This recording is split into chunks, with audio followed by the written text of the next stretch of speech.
No shows are not a sales problem, they're a follow-up problem. This is where show rate is won or lost in that kind of I just booked a call to speak with you and I show up on that call, that dead man's land. Don't just blame your sales team for not following up with them enough because look, you can do automated and AI reminders if you want all you want. That's not gonna be the reason why somebody shows up to the call. And over 16,000 sales calls that we've analyzed, this is what we figured out were the three most important messages so that people showed up and they were ready to buy. They weren't confused, they didn't fade interest, and everything else kind of feels robotic. So we're going to cover each one of these main things: confusion, faded interest, and robotic, and these three messages here. Okay.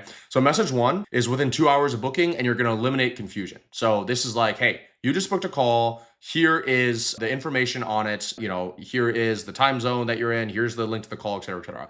Very basic, but you just want to say, here it is. You just booked this call immediately. Number two, 24 hours before. This is one piece of content that's actually tied to what they wrote in their application. So this is big. This is big. This is using those questions that we put, not just to filter out the bad people, but as fodder, meaning as food for us to be able to send the right personalized messages to them when we're leading up to the sales call, because they told us that they have the wedding coming up. So what if we sent them a case study about somebody else who's the same weight, looks just like them, and they had a wedding coming up and we had them lose a pounds before the wedding? How important would that be for that person, and how much would it change their mind about whether they should show up on the call or not? And then finally, I think day of the call, you should do kind of something personalized. This could be a Loom video. This could be a voice note. This could be something. This is really where a lot of people right now are really hot about the blue text thing. The reason why the blue text thing is so cool is because they think, wow, this must be a real person from the real phone, not just inside of a CRM or AI or something else. So people are still craving this person-to-person connection,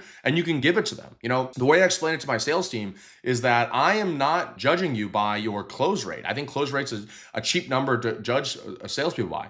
I'm judging you by your lead to close rate, your dollar per lead. If I give you 100 applications and 90 of them book, well, how many of them do you get of those extra 10 do you get to actually book? And then of those people that did book, how many of them do you actually get to show up? Because if I give you this stuff and you're doing whatever, you're getting a 30% close rate, but only 50% of your people are booking and only 50% are showing up. And this person over here has a 10% close rate, but they have 80% of people booking and 80% of people showing up. The second person is going to win every single time, right? So that's why that lead to close rate metric, everything from when they click all the way to the close, should be the biggest determining factor of whether you should scale this marketing system or not. Okay. I think the industry averages on show rates is around 60%.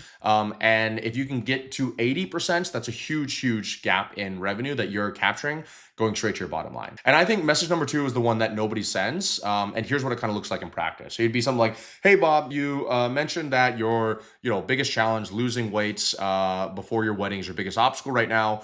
Before tomorrow's call, we wanted to share how we approach that exact thing for someone at your stage. Boom, case study for the person just like them. See you tomorrow at 3:30. Okay, come on, guys. Don't tell me that if you sent this to somebody, they wouldn't watch that video and respond back to them, okay? Because they're like, wow, this is exactly what my problem is, and maybe I'll learn something about how this person solved it as well, okay? Personalization comes from the application, so you don't have any extra work there. They feel like you actually read what they wrote, so they feel like it's gonna be worth their time, and they think about you between the booking and the call, and so they show up on the actual sales call. And I kind of just wanna put numbers behind this because I think a lot of people sleep on the power of increasing show rate.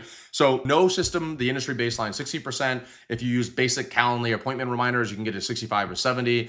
A 3-message personalized sequence can get you to 75 to 85%. And then what we've seen after analyzing 16,000 calls, what we use for our clients, we're averaging about 81% right now. So if you go from 65% show to 75% show, you add $20,000 in profit. If you go from 75% show to 81% show, you add $10,000 in profit. So from 65% to 81%, you're adding pretty much $30,000 in profit that's hitting your bottom line, okay? $30,000 for 3 little messages. That's how important this stuff is. And once you set it up, you never have to worry about it again. If you want my help installing any of these systems in your business done for you, be sure to book a call with my team down below.